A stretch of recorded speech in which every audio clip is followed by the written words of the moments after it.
what are your go-to PPC tips that consistently work across different products? One of the strategies that always works for any product is knowing the strategy behind. Because if you know the strategy behind, no matter what you want to achieve with the account, if you want to grow profitably, if you want to grow aggressively and just scale the account, if you want to get just profitable sales and just hang in there, or if you want to protect your branded product like branded keywords, that strategy is one that always works for us.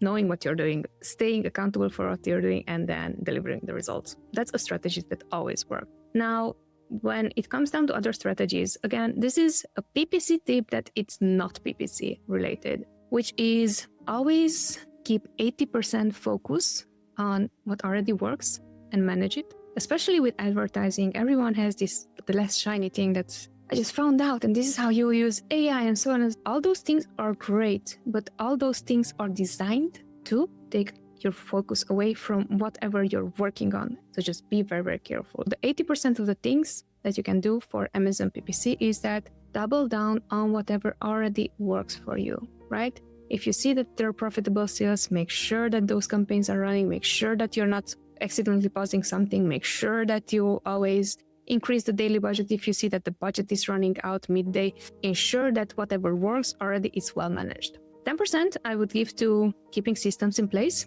And here, I'm not sure how could we apply this to Amazon PPC. When running PPC, thinking from the agency's point of view, but making sure that your systems are updated. Anything that is Amazon PPC related can be a system that's updated. If you have a clear schedule, clear calendar, whenever you're going to optimize the bids, look for new keywords, create new campaigns, negate things, optimize either towards gaining more market share or having more profitable sales.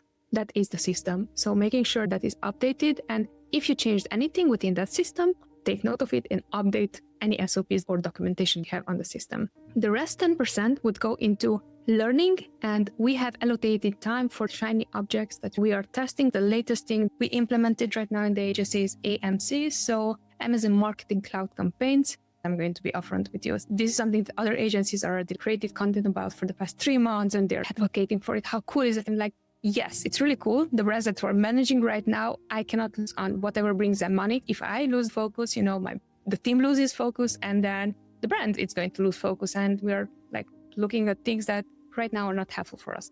Only within this past month or so, we started to understand better how to use AMC for the brands that we're managing. And that is also allocated time that we would invest into learning whatever content is already available. We're going to look it up and make a decision. Is this something we should be implementing? And if so, can we implement it? If we can, we're going to create the campaigns and test those campaigns, right? And we're going to allocate not more than 5% budget and see what the outcome is, right? Because just because it's a new shiny thing, there's no guarantee that it's going to work for you. So that's why I'm saying that at least 10% of your time should go into learning about new things, just because that's also important for you to see how else can you improve the current strategy that you have.